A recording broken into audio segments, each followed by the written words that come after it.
What's up everyone, it's Caddy with Money Vesting. So in this video, I wanted to basically go over the technicals for the market. I've got a whole spreadsheet. I will be going over the top 8 of the largest companies in the US. So we'll be going over their technicals and talking about the relative performance of the NASDAQ with respect to the S&P 500 and 3 really important indicators that I look for when I'm looking at oversold, overbought conditions and the overall momentum for the markets as well. So hope you guys enjoyed this video and find it helpful. This is going to be a little bit more of a technical update. We're not going to go over valuations or fundamentals. I'll kind of sprinkle in some of my valuation analysis on these companies, maybe a little bit to draw on some conclusions. But for the most part, we're going to be focusing on technicals here. So again, hope you guys enjoyed this video. Make sure that you subscribe to the channel. If you're just joining us for the first time, we're trying to get to 75,000 subscribers pretty soon here. And the link to our Discord and Patreon is going to be down below if you're interested in joining us. And of course, get access to all the buy and sell alerts, options alerts. There is a 16% annual discount that does expire at the end of this month. So at the end of March, that will go away. So link's going to be down below for you interested. So the first things first, let's just quickly break down the spreadsheet. I'll kind of map out where we are currently in this market with respect to technicals, and what I'm going over is pretty much 8 companies and then 4 to 5 different technical indicators. So when it comes to companies, I'm strictly focusing on some of the large caps. So as you'll notice over here, we've got Meta, Tesla, Netflix, Amazon, Apple, Nvidia, Microsoft, AMD, and Google. These are the companies that we are going to be focusing on. These are FANG Mant companies. And if you go over to our spreadsheet, what I've labeled this to be is the stocks that are currently in an uptrend versus stocks that are currently still in a downtrend from 2022. And I'll go over the charts here. Over here, I've got stocks that are currently in overbought conditions, over 70, versus ones that are actually trading at neutral levels with respect to their relative strength index in terms of that momentum. And over here, I've got some of the indicators, 4 or 5 different indicators that I look for and what level they're at the moment with respect to the relative performance of the NASDAQ, with respect to the S&P 500. So we take a look at that by QQQ dividing by SPY and whether it's rising or falling. So let's just break down these stocks themselves first. So in an uptrend, right? And what I mean by that is, again, I've broken that down in my market updates very, very briefly.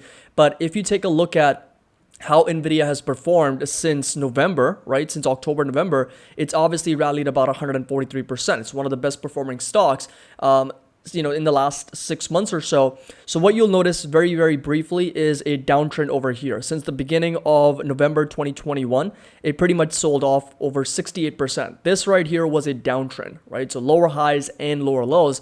And now what it's doing, it's actually starting to make some higher highs and higher lows. So to put it in perspective, this is the overall chart. So you can see the lower highs and lower lows over here. This is the lower high, the lower low. So that was the downtrend, and we're now starting to actually move to the upside. So this higher low stays intact. This is coming from 2018, I believe. Actually, might even be further.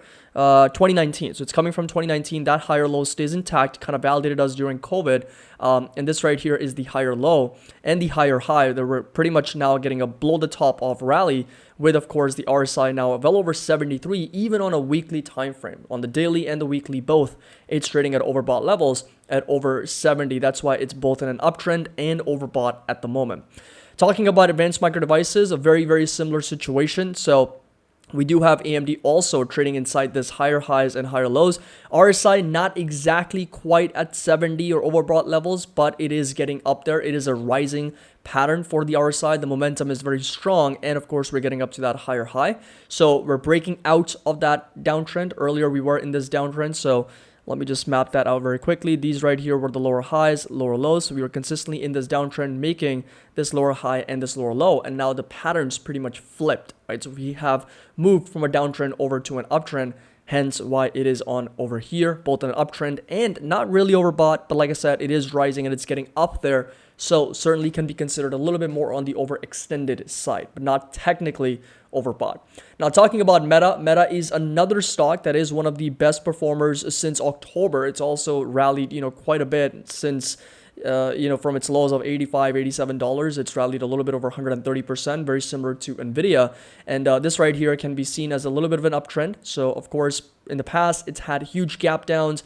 It's had lower highs, lower lows, consistently selling off in this range. So pretty much this right here, lower highs, lower lows, that was the downtrend here, as you can kind of make out. You know, it's more about looking at it visually, and hopefully you guys see it. And this right here is the higher highs and higher lows. Now it's starting to actually move to the upside, and the RSI is now coming down a little bit from those overbought levels. In fact, we were as high as 76 just a few days ago. And then, of course, in the past, back in February, we were as high as 84. So incredibly overbought at those levels. So once again, Nvidia, AMD, Meta also falls in that category. And now we move over to Netflix. Now, Netflix actually is a little bit different. I have to make a switch here. So Netflix is still in an uptrend. However, it is not overbought. Netflix is actually going to be either neutral or more or less going to be more aligned with that oversold position. So if you come over to Netflix, Netflix is also very much in an uptrend. No doubt, it's still making these higher highs and higher lows. So previously, you'll notice that we had these huge gap for Netflix, a couple gaps similar to Meta, dropped about 75%.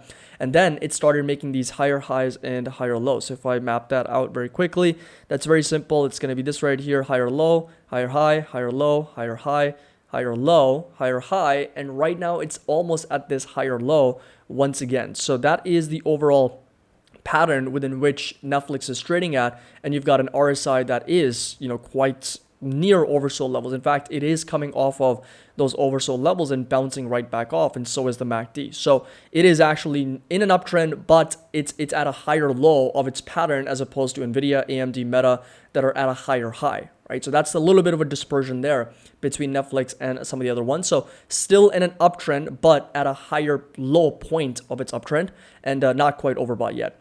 Now, when it comes to Microsoft most recently, it's a new entrant. It's a new stock that has flipped its direction over to a higher high and higher low.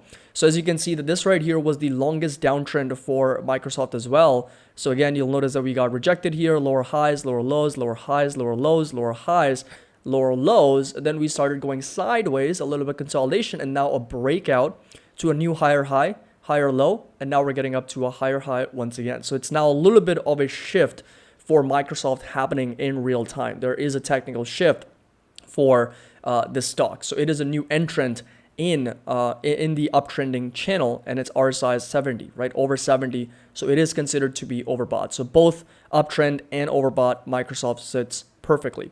Now going over to some of the companies that are still in a downtrend, okay? These are companies: Apple, Amazon, Google, and Tesla.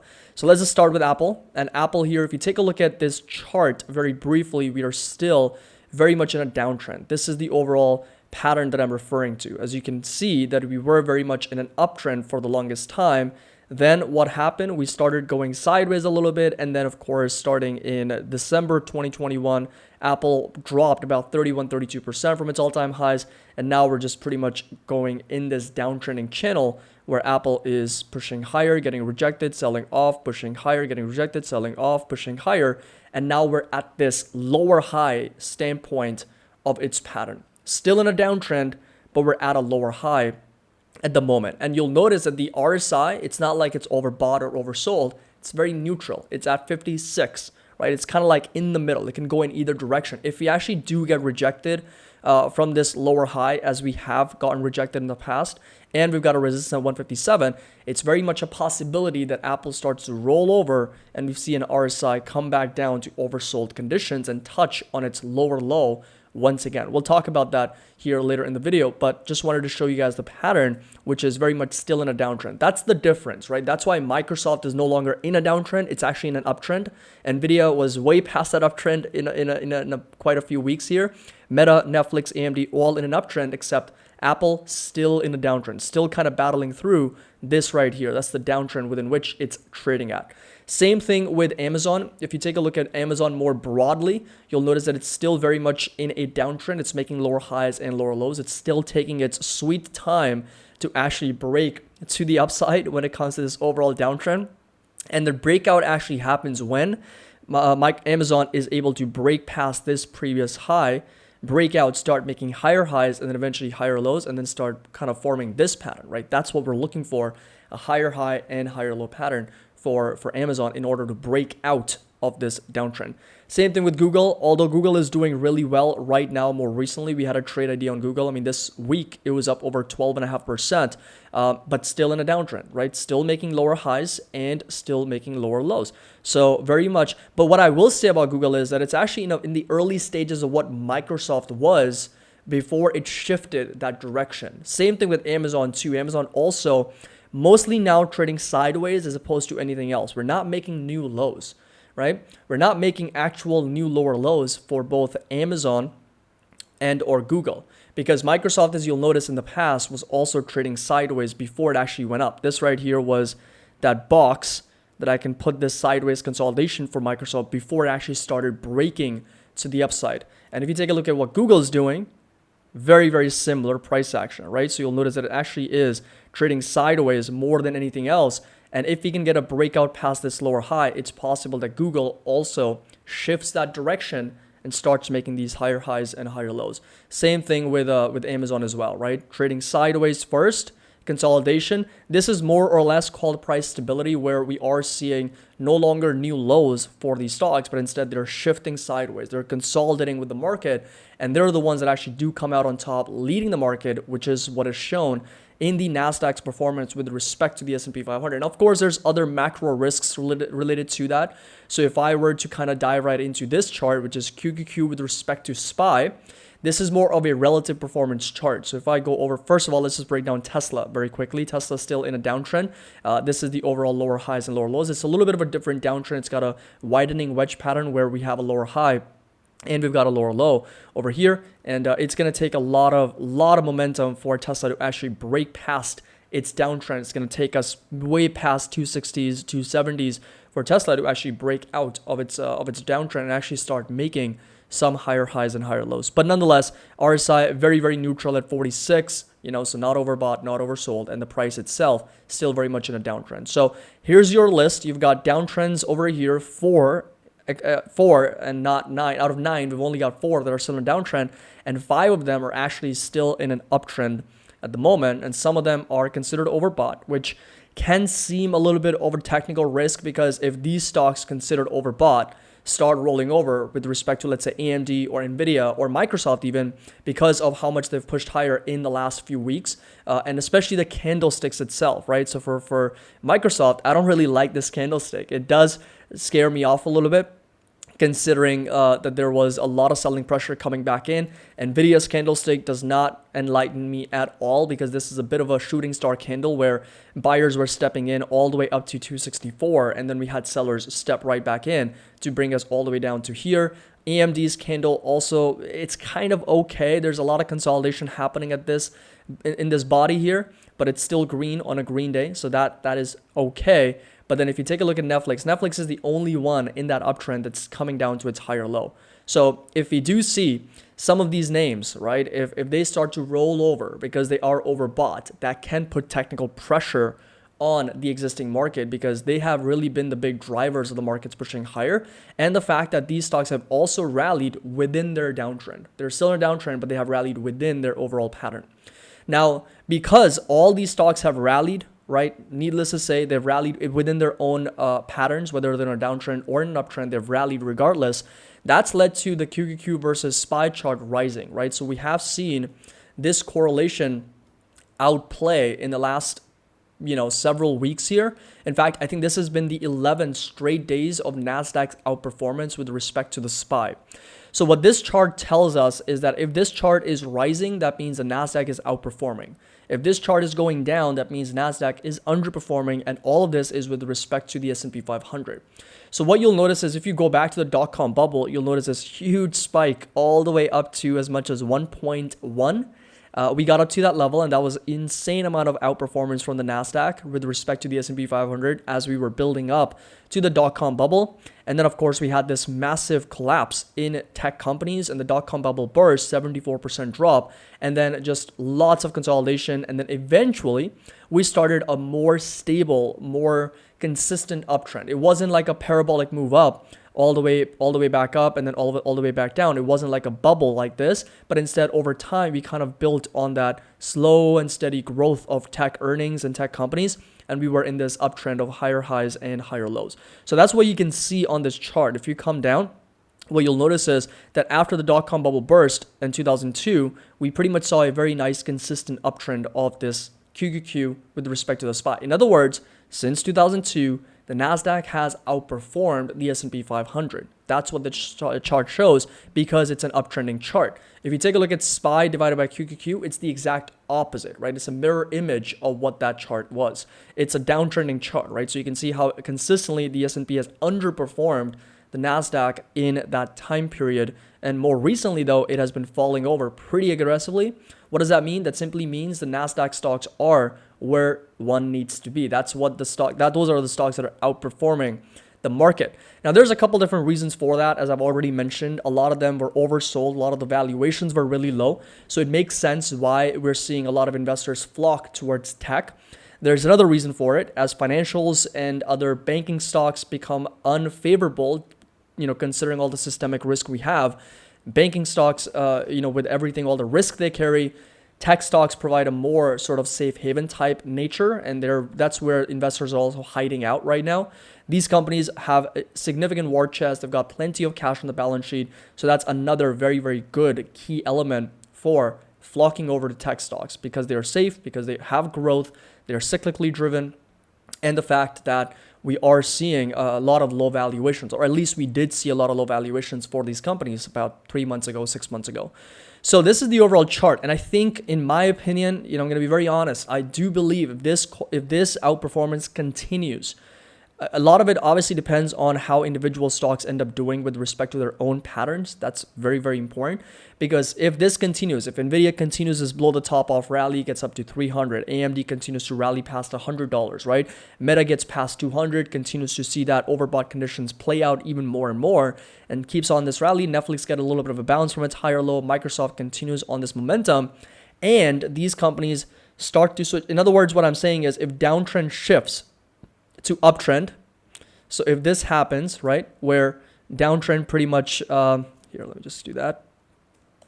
So if these downtrending companies turn into an uptrend, right, so if they actually break out of their lower highs and start and join the party here, and if these uptrending companies continue to break to the upside despite being so overbought, it's possible that we continue to see the Nasdaq's outperformance with respect to the SPY and get up to as much as 0.88, 0.87. That's going to be that next level, considering that is both from a higher high standpoint over here and from a standpoint of a previous resistance. That's exactly where we have gotten rejected for this relative performance chart. Now, finally, I want to go over a couple more things. This right here are going to be three indicators that I also follow. This is S&P 500 stocks that are trading above their 200 simple moving average. So S&P above 200. This is NASDAQ above 200, and this is S&P above 50. So let's just go over S5TH, right? This is S&P 500 stocks that are trading above their 200-day moving average.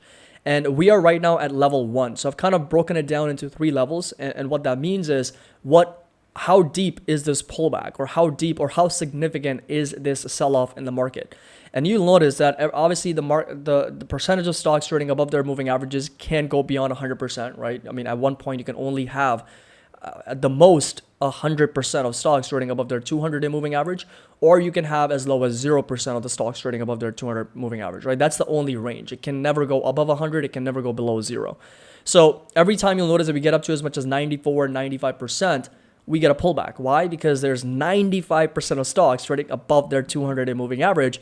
From a momentum standpoint, from a technical standpoint, those are overbought conditions to begin with, right? So every time we get up to that level, we can stay there for some time. There's nothing wrong with us staying there for months, but then eventually we do see a bit of a pullback. And that's exactly what we saw if you go back to May 2021, even further back in January of 2021, December 2020, we saw a significant sell-off here. Of course, this is all of 2022, 2021, some stocks pulling back. We came down to as low as level 2. So those are the 3 levels that I've identified. Level 1 is a mild pullback. Level 2 is a bit of a correction. And level 3 is a full-blown, brutal market here. We're talking crash. And this is from 2008. This is from the COVID, right? So both of these are very extreme conditions, right? We don't see that very often. Level 2, it's possible to see that, once a year, market gets down to a correction. It's down 10, 15, maybe 20%. It's normal for us to see that play out. So that's more often. That's level 2. This is going to be this green rectangle. And level 1 is more of a pullback level, right? It's a very, very, small pullback in the market. And that's exactly where we are. We're at 37.37%. So in other words, about 60%, 63% of these stocks within S&P 500 are trading below their 200-day moving average. Now, level 1 is also, the one that's least damaging to the market. Of course, the further we get down, the more damaging it gets, because the more the markets are selling off even more, because more individual stocks are selling off.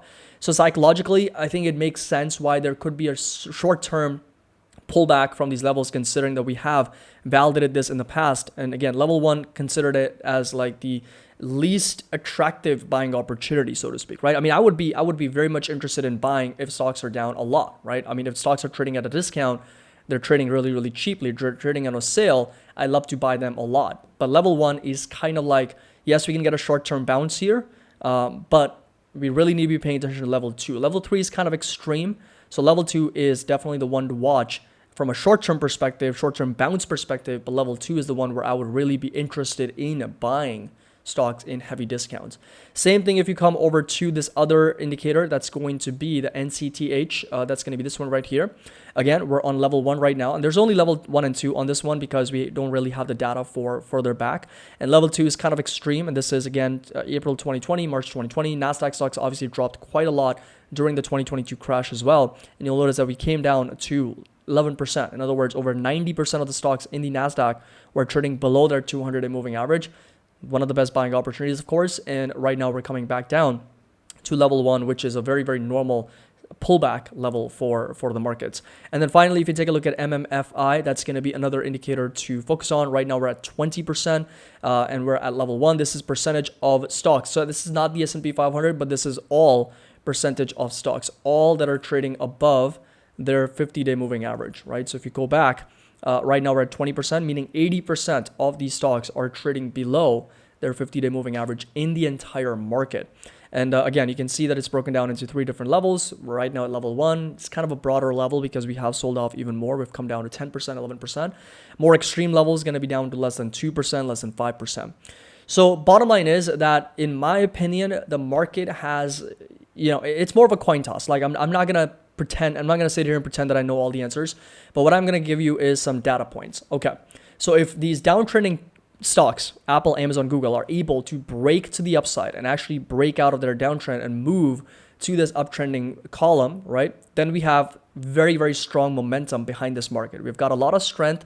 Top 9 of the biggest companies in the world in the US are actually driving this momentum, driving this market higher, and this will continue to rise, right? QQQ versus SPY, in other words, our relative performance continues to improve and get better, and we get out of these level 1s and we push right back up on the technicals of the market. Overbought stocks continue to stay overbought for a little longer, and these neutral stocks actually move over to overbought as we move higher, and the RSI also gets a little bit more on the extreme side. That's a more technical bullish case. Now, a bearish case would be where we start to see the neutral stocks stay neutral. They don't really move much. They actually are tapping onto their lower high. These overbought stocks start to pull back because they are overbought in the first place, right? So we actually start to see them come down, and they actually, I don't expect them to go back to a downtrend. I'm going to be very clear. I don't expect Microsoft to once again start making new lows, unless of course something brutal happens in the economy. We go into a severe recession, earnings really drop, and things get worse. But from a more technical standpoint, I don't expect them to actually go back to their downtrend. So maybe they pull back and come down to their higher low. That's the point, right? They're still in their uptrend, but maybe they come down to their higher low. And Netflix, on the other hand, is the only one that can actually switch over to a downtrend, right? Why? Because it's still at a higher low. If it actually starts to pull back more, it's going to start breaking down its own pattern and will eventually go into a lower high and lower low. And then this right here, we may get down to a level 2 for for these stocks, for these individual sort of indicators, right? So this is possible that we actually get down further down a level on these percentage of stocks. So hopefully you guys enjoyed this technical update, a little bit of a different style of video, but I wanted to go over certain stocks and certain indicators and charts and whatnot. Let me know in the comment section down below, what do you think? As always, if you enjoyed this video, found it helpful, make sure that you drop a like, subscribe to the channel. And again, let me know your comment section down below. What are your thoughts from a technical standpoint on the markets right now? As always, happy investing, and I'll see you all in the next video.